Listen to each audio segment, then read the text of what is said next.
ano yung political colors na agenda. Hindi natin sila pinagbabawalang magsalita, pero ang ina-assure namin sa kanila at binibigay namin na strict instruction, sumunod tayo kung ano yung pagkasunduan namin between PUC-PD, yung sinabi kanina lang ni General San Diego, doon tayo nakaangkla. May paraan kasi para isigaw yan na hindi siya magiging seditious. Meron naman paraan at yun ang ini-explain namin sa mga speaker. Pag may narinig kayo mamaya na lumusot na gano'n, anong gagawin po? Ay papababain po namin sa stage. Okay. Maliwanag po yun. At tuturuan uli namin. Paki-reward, pakitama yung sinasabi mo kasi may paraan naman Basta sa part ninyo, nangangako kayo na walang seditious remark mamaya. Sa side namin, talagang kinontrol namin yung stage. At yung mga speaker namin control talaga.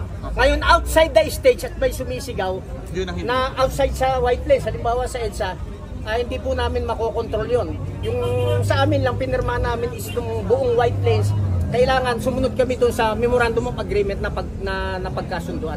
Ano mang seditious words, kailangan i-remind namin sila na wala ito sa aming napagkasunduan. May paraan para sabihin ito. Baba sa stage. Baba sa stage. Sir, may we know sino yung mga officials na magsasalita or mga speakers po natin? Ang first part kasi ang nakita ko doon sa listahan, karamihan, taong bayan yung mga naapektuhan ng baha, mga naapektuhan ng mga nangyayari sa ngayon. Yung sa second part, may maraming, alam mo naman pag ganitong event, maraming papasok talaga na political figures. Hindi ko pa nakita yung listahan pero maraming nagparating ng intent at nakay-mark lahat yon siya ang in charge. So ini-screen namin dahil alam rin naman namin yung stand ng bawat isa May politiko? May politiko definitely. Anong posisyon pinakamataas? Hindi ko malaman Siguro bigyan ko na kayo ng isa, Congressman Kiko.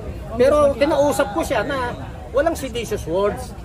Pwede kang sumuporta, walang ganon. Tapos ano sabi wala niya, sir? Kahit naman nung nakita nyo naman nung nagkaraban siya, consultation sa Mindanao, kontrolado na yung mga salita niya na walang ganon kasi may mga paraan talaga para sabihin lahat ng ating hinaing. May magsasalitang retired generals? Ay marami magsasalita mga retired generals po. Hindi lang generals, mga